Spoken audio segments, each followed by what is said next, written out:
Close ஃபைட்டுன்னு சொல்கிறது இருக்குது பாருங்கள். இந்த க்ளோஸ் ஃபைட்டுன்னு சொல்கிறதுக்கு பின்னால் வந்து ஒரு ஸ்ட்ராட்டஜி இருக்குது.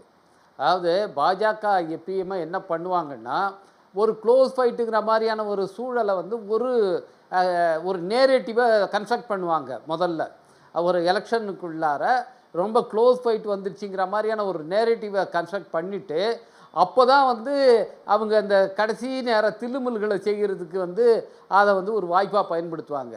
அதனால் இங்கே வந்து அதுக்கான ஒரு வாய்ப்பை வந்து இந்த இந்தியா டுடே சி ஓட்டர் கருத்து கணிப்பு காலி பண்ணியிருக்கு. இது வந்து க்ளோஸ் ஃபைட் இல்லை, இது ஒரு பெரிய கேப் இருக்குது. அதனால் நீங்கள் இந்த மாதிரியான எந்த தில்லுமுல்களும் பண்ணாலும் எதுவும் பண்ண முடியாது. ஏன்னா இப்போ எஸ்ஐஆர் போயிட்டுருக்கு. இப்போ இன்றைக்கி வந்து நம்ம தமிழ்நாடு பற்றின இது வந்து சுப்ரீம் கோர்ட்டில் வந்திருக்கு. 1 கோடிக்கு மேலே இருக்கிறவங்களுக்கு வந்து நோட்டீஸ் அனுப்பப்படுது. ஆனால் நோட்டீஸ் வந்து 60% நோட்டீஸே சர்வ் பண்ணப்படலை. அப்படிங்கிறதுனால 10 நாள் வந்து அதிகமாக வந்து கொடுத்துருக்குறாங்க, எக்ஸ்டெண்ட் பண்ணியிருக்காங்க. இந்த ஒரு பக்கத்தில் என்ன நடக்குதுங்கிறத நம்ம வந்து க்ளோஸாக வாட்ச் பண்ண வேண்டியிருக்கு. ஏன்னா வெஸ்ட் பெங்காலுக்கும் தமிழ்நாட்டுக்கும் இந்த மாதிரியான வேலை அங்கே நடந்துகிட்ருக்கு. நீங்கள் சுப்ரீம் கோர்ட் இதையும் சேர்த்து நம்ம இதில் கவனிச்சிக்கிட்டே இருக்கணும். எஸ்ஐஆர் பற்றி என்ன நடந்துகிட்ருக்கு எலெக்ஷன் கமிஷனுங்கிறதையும். அப்படி பார்க்கும்போது இந்த க்ளோஸ் ஃபைட்டுங்கிற ஒரு நேரேட்டிவை இங்கே வந்து சொல்கிறாங்கன்னா அதுக்கு பின்னால் ஒரு திட்டம் இருக்குதுன்னு அர்த்தம். அந்த திட்டத்தினுடைய ஒரு வெளிப்பாடாக திரு சுமந்த்ராமன் வந்து ஒரு நேரேட்டிவை செட் பண்ண பார்க்குறாராங்கிறது தெரியல. அப்படி அவர் செட் பண்ண முயற்சி பண்ணால் இப்போ வந்து அதுக்கான வாய்ப்பு இல்லைங்கிறதுனால தான் அவர் சி ஓட்டரே ஒன்றும் காலி, அது ஒன்றுமே நமக்குரியதா இல்லை அப்படின்னு அதை கைவிரிக்கிற ஒரு நிலைக்கு ஆளாகிறான்னு நான் நினைக்கிறேன். எனவே அந்த க்ளோஸ் அதாவது சார், நீங்கள் எந்த இடத்துல கள்ள ஓட்டு போட்டாங்க? ஒரு இடத்துல கூட நான் வந்து காங்கிரஸ் கட்சி இந்த குற்றச்சாட்டை வைக்கும் போது நான் முழுமையாக ஆதரித்தேன். இதில் ஏமாற்று வேலை நடந்து கொண்டிருக்கிறதுன்னு நான் போட்டேன். அதுக்கப்புறம் நான் காங்கிரஸ் கட்சிகிட்ட ஒரே ஒரு கேள்வி தான் வச்சேன். உங்ககிட்ட பூத் லிஸ்ட் இருக்குது, பூத் ஏஜென்ட் கிட்ட ஓட்டர் லிஸ்ட் யார் போட்டிருக்காங்க ஓட்டுன்னு தெரியும், அது வெளிப்படையாக சொல்லுங்கள்.